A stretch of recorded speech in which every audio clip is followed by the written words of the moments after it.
معزز سامعین کرام، آپ سن رہے ہیں دیار اردو چینل پر پروفیسر ڈاکٹر اشتیاق احمد کی کتاب پنجاب کا بٹوارہ 1947، ایک المیہ ہزار داستانیں، باب نمبر 11، لاہور اور امرتسر کے حصول کی جنگ 1 اپریل تا 30 جون 1947۔ سب ہیڈنگ شالمی کی آگ۔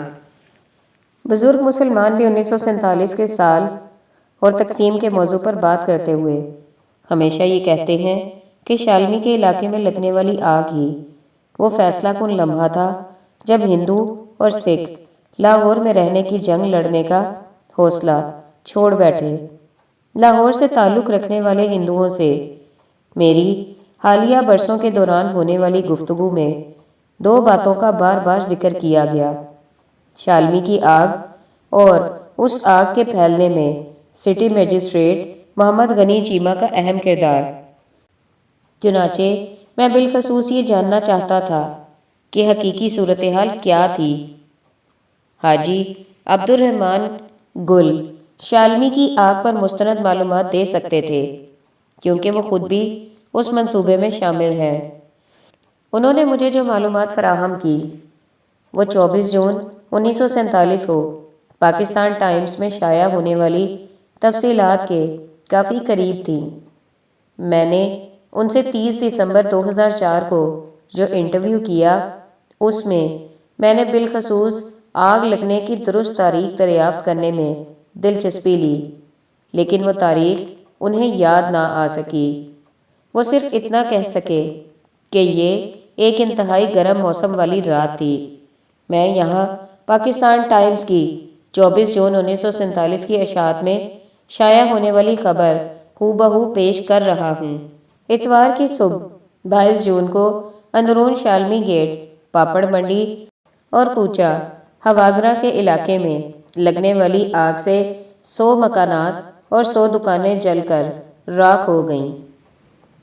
بازار کے دونوں طرف عمارتوں کی قطار جل کر راکھ ہو گئی، جس کے ملبے سے بازار کا رستہ بند ہو گیا۔ نقصان کا تخمینہ لاکھوں میں لگایا گیا۔ شہر کی سونا مارکیٹ، کریانہ مارکیٹ اور گودام بھی انہی علاقوں میں ہے۔ آگ اتوار کی علل صبح اندرون شالمی گیٹ میں لگی اور پھر پاپڑ منڈی، جوڑ موری اور بالمتا سٹریٹ تک پھیل گئی۔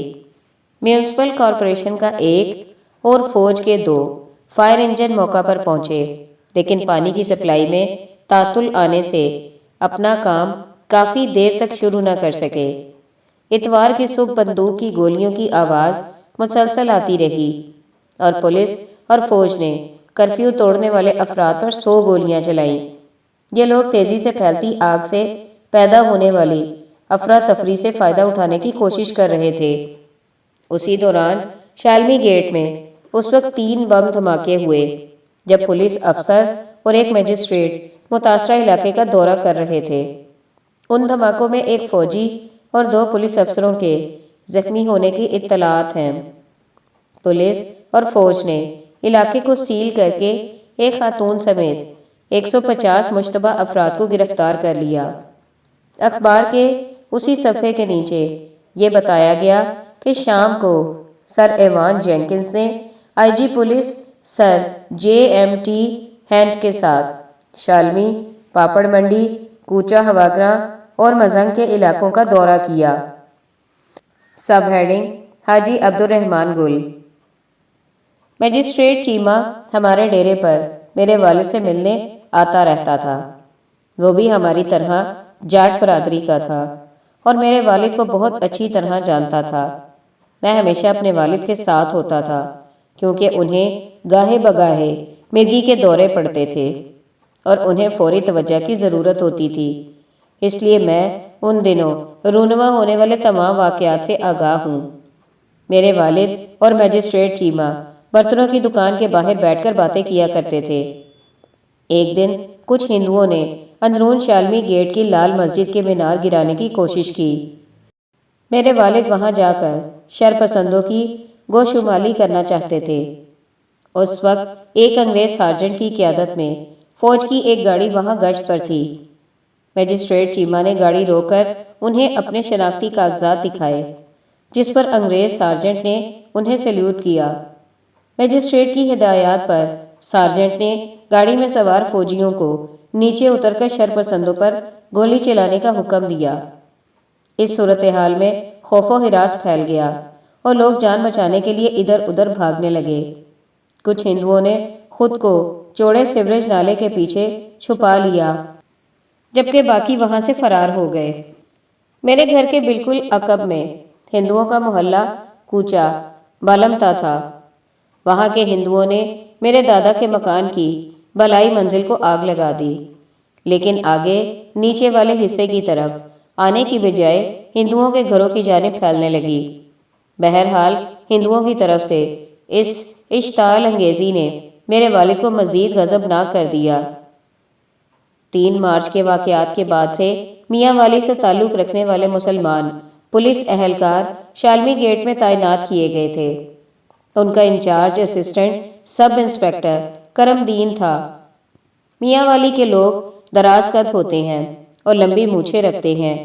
یہ پولیس والے بھی کافی دبنگ تھے۔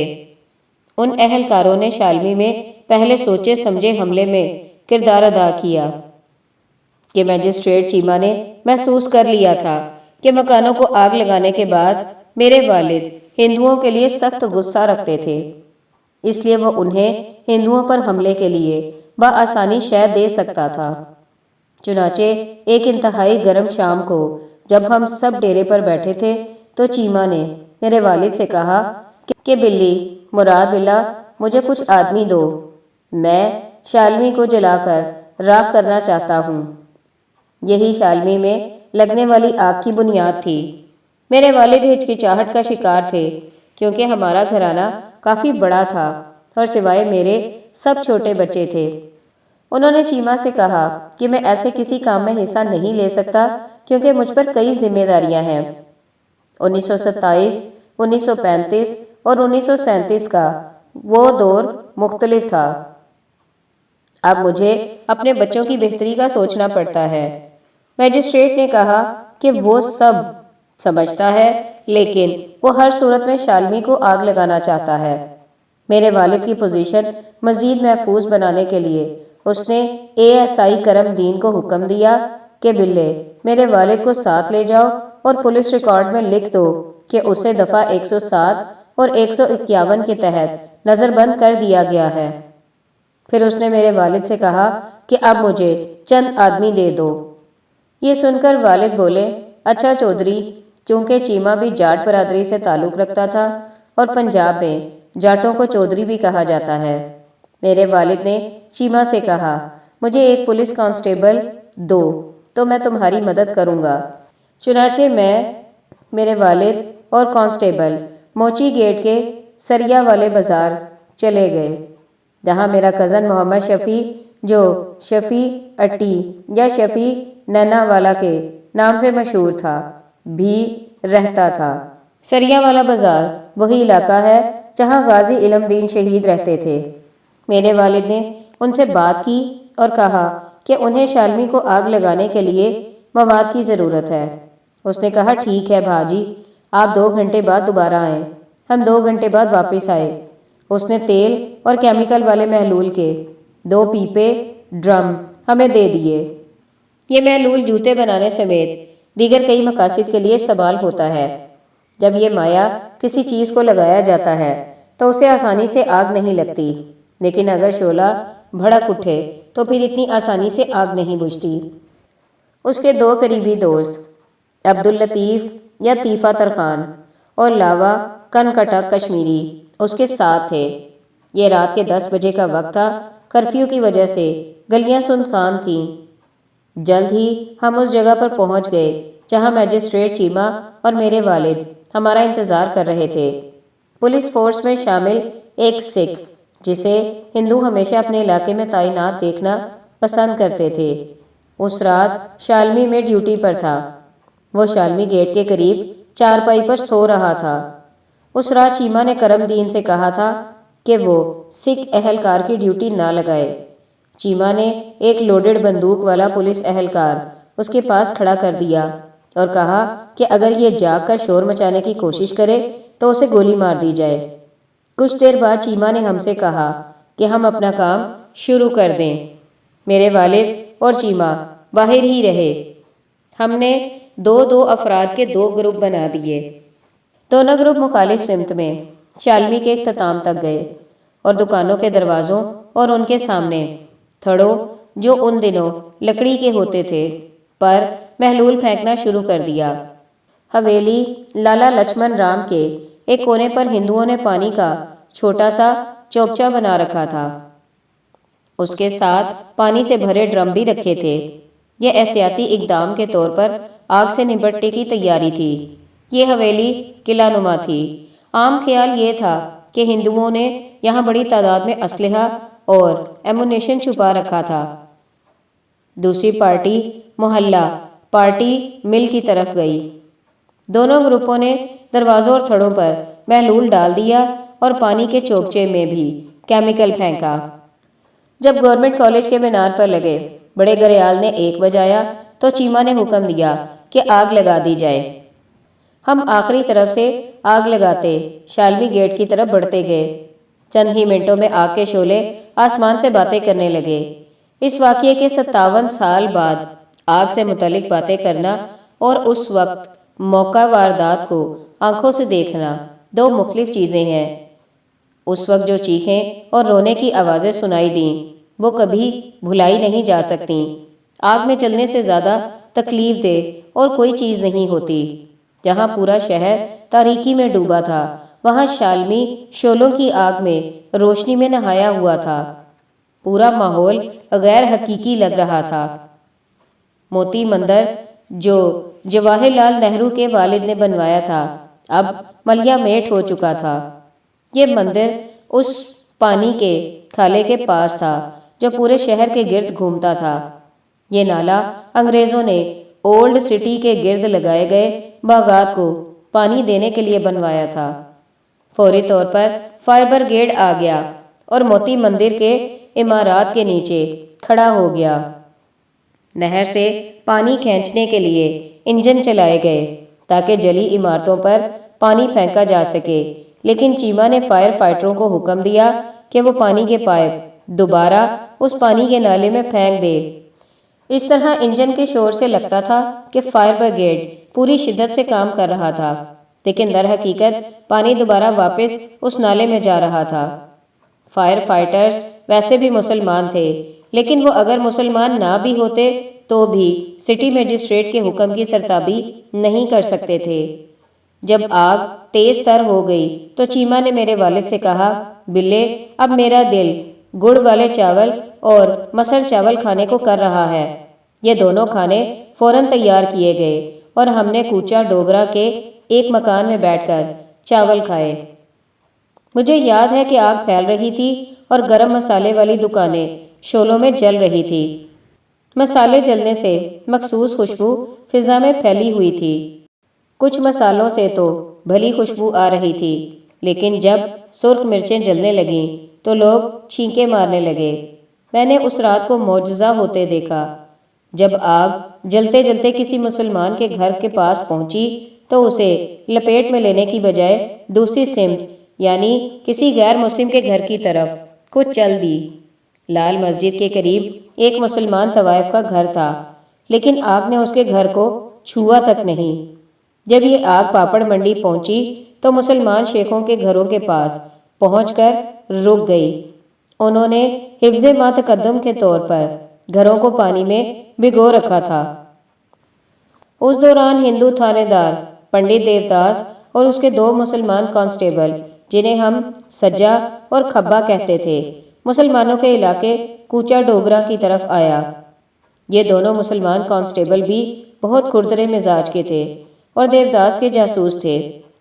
اس نے کوچا ڈوگرا کے مسلمانوں سے کہا کہ میرے علاقے میں کوئی کرفیو نہیں، لہٰذا تم لوگ جاؤ اور آگ بجھاؤ۔ ان کی بات ماننے کی بجائے اہل محلہ نے ان تینوں کو جان سے مارنے کا فیصلہ کر لیا۔ انہیں بہلا پھسلا کر شیخوں کے گھر کی طرف لے جایا گیا کہ وہ سیڑھیاں چڑھ کر اوپر دیکھیں کہ آگ کی کیا صورتحال تھی۔ منصوبہ یہ تھا کہ جب وہ تینوں چھت کے اوپر پہنچیں گے تو انہیں نیچے گرا دیا جائے گا۔ دیوداس چند سیڑھیاں اوپر گیا تو اس نے کوئی خطرہ بھانپ لیا۔ وہ تینوں مکان سے بھاگ نکلے اور پھر پولیس اسٹیشن میں بھی واپس نہ آئے۔ آگ پورے 12 گھنٹے تک لگی رہی۔ یہ رات 1 بجے لگی اور اگلے دن دوپہر 1 بجے اس پر قابو پایا گیا۔ مجھے ٹھیک سے اندازہ نہیں کہ کتنے لوگ آگ میں ہلاک ہوئے، تاہم ان کی تعداد 100 سے کم ہی تھی، کیونکہ بیشتر افراد وہاں سے جان بچا کر بھاگ نکلے۔ وہ لوہاری منڈی کے راستے موتی بازار سے نکلے اور پھر لاہوری باغ پہنچے تو وہاں گویا میلہ لگا ہوا تھا۔ لیکن یہ خوشی اور شادمانی منانے والے افراد نہیں، بلکہ مصیبت زدہ افراد کا ہجوم تھا۔ تانگے والے منہ مانگے دام وصول کر رہے تھے۔ اسٹیشن جانے کے لیے فی کس 100 روپے کرایہ مانگا گیا۔ یہ انتہائی زیادہ کرایہ تھا۔ ان دنوں معمول میں یہ کرایہ 1 روپے سے بھی کم تھا۔ آگ میں شالمی کا پورا علاقہ نظر آتش نہیں ہوا تھا۔ کچھ عمارتیں محفوظ رہ گئیں، اس لیے ان بچی کچی عمارتوں میں بے گھر سکھ اور ہندو مقیم ہو گئے۔ ان عمارتوں کو جولائی میں جلا دیا گیا۔ اس کام میں دیگر افراد کا ہاتھ تھا۔ پولیس جو FIR درج کرائی گئی، اس میں صرف میرے والد کو ملزم نامزد کیا گیا۔ پولیس کو جو FIR درج کرائی گئی، اس میں صرف میرے والد کو ملزم نامزد کیا گیا۔ سینئر پولیس افسر اب بھی انگریز تھے۔ انہوں نے میرے والد کی تلاشی شروع کر دی۔ پہلے انہوں نے روح پوش ہو کر توپ خانہ بازار میں ایک عزیز کے گھر پناہ لی، پھر وہ لاہور سے بہت دور علاقے چنگ گاؤں چلے گئے۔ برسوں پہلے یہ علاقہ قانون کی گرفت سے بچنے کے لیے پناہ گاہ کے طور پر استعمال ہوتا تھا۔ چنگ میں ہمارا ایک رشتہ دار رہتا تھا جو کافی با اثر تھا۔ اس نے میرے والد کو پناہ دی۔ مجھے اور میرے چچا کو تفتیش کے لیے لوہاری گیٹ پولیس اسٹیشن لے جایا گیا، تاہم مسلم لیگ کے لیڈر اور پنجاب اسمبلی کے رکن خلیفہ شجاع الدین، جن کی میرے والد انتخابات میں حمایت کرتے تھے، کے دباؤ پر پولیس نے ہم دونوں کو رہا کر دیا۔ اس دوران میرا ایک بھائی شدید علیل ہو گیا۔ اس سے میرے والد بہت محبت کرتے تھے اور وہ اسے ملے بغیر نہ رہ سکے۔ کسی نے ان کی آمد کی پولیس کو اطلاع کر دی، جس پر پولیس فوراً انہیں گرفتار کرنے پہنچ گئی، لیکن میرے والد نوواں بازار کے باہر تانگا سٹینڈ میں بنی گھوڑوں کی کھرلی میں چھپ گئے اور پولیس کے ہاتھ نہ آئے۔ یوں جب گھوڑے اس کھرلی میں چارہ کھا رہے تھے تو چارے کی تہہ میں میرے والد چھپے رہے۔ پولیس ناکام واپس چلی گئی۔ جولائی میں میرے والد دوبارہ ہم سے ملنے آئے، لیکن پولیس کو دوبارہ کسی نے مخبری کر دی، لیکن میرے والد دوبارہ ایک گجر کے گھر میں اوپلوں کے ڈھیر میں چھپ کر بچ گئے۔ پولیس میرے والد کے شبے میں ہمارے رشتہ دار دلہ جٹ، جس کی آنکھیں میرے والد کی طرح نیلی تھیں، کو پکڑ کر لے گئی۔ میرے والد کی بلی آنکھیں بطور شناخت پولیس کے پاس ریکارڈ میں 1927 سے درج تھیں۔ پولیس بلی آنکھوں کی وجہ سے ایک اور آدمی بلا کاریگر کو بھی لے گئی۔ اسے تو رہا کر دیا گیا، لیکن دلہ جٹ کو نہ چھوڑا گیا۔ دلہ جٹ کم بولنے میں مشہور تھا اور گھنٹوں خاموش رہ سکتا تھا۔ پولیس نے اسے پاگل خانے بھجوا دیا۔ ہمیں دلہ جٹ کی گرفتاری پر کافی تشویش ہوئی، کیونکہ ایک تو وہ بے گناہ تھا اور دوسرا جاٹ بھی تھا۔ چنانچہ ہم نے اپنی برادری کے مشہور مسلم لیگی چودھری کلیم الدین احمد سے رابطہ کیا۔ ان کی سفارش پر مسلم لیگی لیڈروں نواب ممدوٹ دولتانہ، شوکت حیات، عبدالحمید دستی اور خود چودھری کلیم الدین احمد نے دلہ جٹ کی تلاش کے لیے لاہور کے تمام تھانوں اور جیلوں کا دورہ کیا، لیکن وہ انہیں کہیں نہ ملا۔ پھر ایک مسلمان پولیس اہلکار نے ہمیں بتایا کہ دلہ جٹ کو مینٹل ہسپتال بھیج دیا گیا ہے۔ وہ سب وہاں گئے تو اسے ایک کھڑی چارپائی کے ساتھ زنجیریں باندھ کر کھڑا کیا گیا تھا۔ اس سے بطور مشقت زمین میں ایک بڑا گڑھا کھدوایا گیا۔ بہرحال اسے وہاں سے نکال لیا گیا۔ ہندوؤں کے دیگر محلوں جیسا کہ محلہ سرین، محلہ واوٹا اور شالمی کے کچھ حصوں میں جو آگ لگائی گئی، وہ دیگر ہمارے علاوہ مسلمان نوجوانوں کا کام تھا۔ ان میں بھاٹی، لوہاری، موچی دروازوں کے علاوہ مشرقی پنجاب سے آئے مہاجرین شامل تھے۔ انہوں نے گھروں اور دکانوں کے تالے توڑ کر انہیں لوٹ لیا، لیکن ہم نے جو آگ لگائی تھی اس نے لاہور کا پاسا پلٹ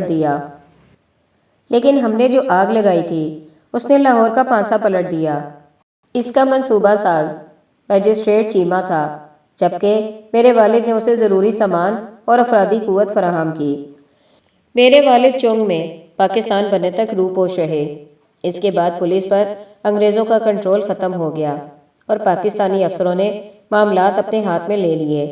اس کے باوجود والد صاحب غیر یقینی کیفیت کا شکار رہے کہ حکام ان سے کیسا سلوک کریں گے۔ وہ شالمی میں اپنے گھر واپس آنے سے پہلے باقاعدہ اجازت اور کلیئرنس چاہتے تھے۔ یہ گھر 5 مارچ سے خالی تھا اور ہم نواں بازار میں اپنے رشتہ داروں کے ہاں رہ رہے تھے۔ چنانچہ 22 اگست 1947 کو ہم نے عدالت میں ایک درخواست دائر کی جس میں کہا گیا: بخدمت جناب ڈیوٹی میجسٹریٹ لاہور جناب عالی، موتمانہ گزارش ہے کہ ہم زیر دستخطی شالمی کے علاقے سسیاں میں رہتے تھے، لیکن فرقہ وارانہ فسادات کے دوران ہمارے علاقے کے ہندوؤں نے ہمیں زبردستی گھروں سے نکال دیا۔ وہ ہمیں دھمکیاں دیا کرتے تھے۔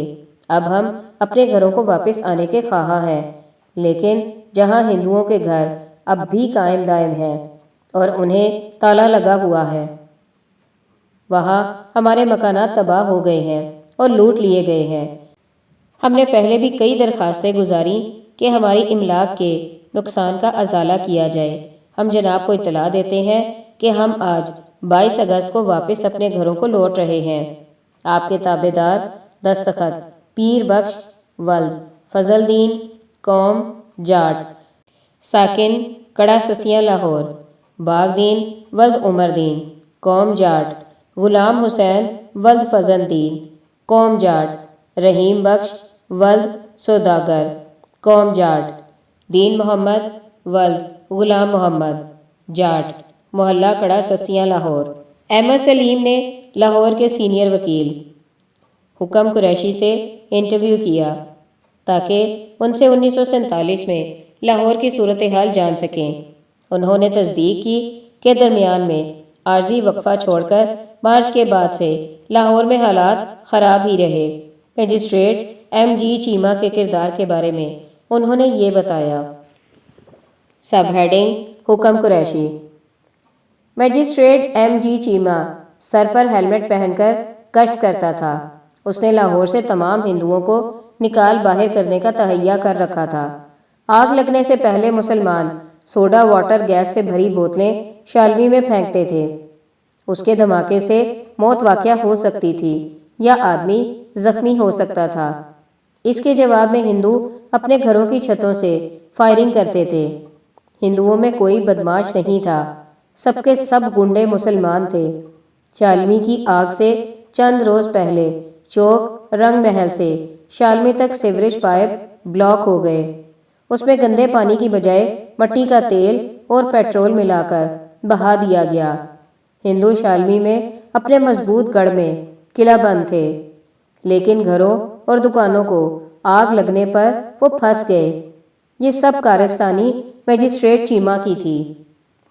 سب ہیڈنگ سلیمان چیمہ۔ حاجی عبد الرحمان سے انٹرویو کے بعد ہم نے میجسٹریٹ چیمہ سے متعلق مواد کی تلاش شروع کر دی۔ میجسٹریٹ عرصہ پہلے انتقال کر چکا تھا، لیکن ہم نے سنا کہ اس کا بیٹا سلیمان چیمہ لاہور میں رہتا ہے، لیکن ان دنوں وہ امریکہ میں مقیم تھا۔ ہندوؤں اور سکھوں کے بھارت سمیت مختلف مقامات پر 20 سے زائد انٹرویوز میں ہر شخص نے میجسٹریٹ ایم جی چیمہ کا نام ضرور لیا۔ کئی ماہ بعد 13 اکتوبر 2005 کو بالآخر میں سلیمان چیمہ سے فون پر رابطہ کرنے میں کامیاب ہو گیا۔ اس نے بتایا کہ وہ تقسیم کے بعد پیدا ہوا تھا، لہٰذا اسے ان دنوں کا ذاتی طور پر کچھ پتہ نہیں۔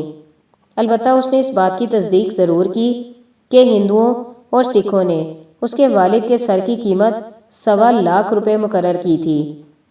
اس کے والد نے انہیں کبھی نہیں بتایا کہ وہ شالمی کو جلا کر راہ کرنے کے واقعے میں ملوث تھا۔ اس کی بجائے سلیمان چیمہ نے بتایا کہ بہت عرصہ پہلے کوئی بھارت سے اسے ملنے آیا اور اس بات پر شکریہ ادا کیا کہ مجسٹریٹ چیمہ نے ان کے خاندان کو بحفاظت بھارت منتقل ہونے میں مدد کی۔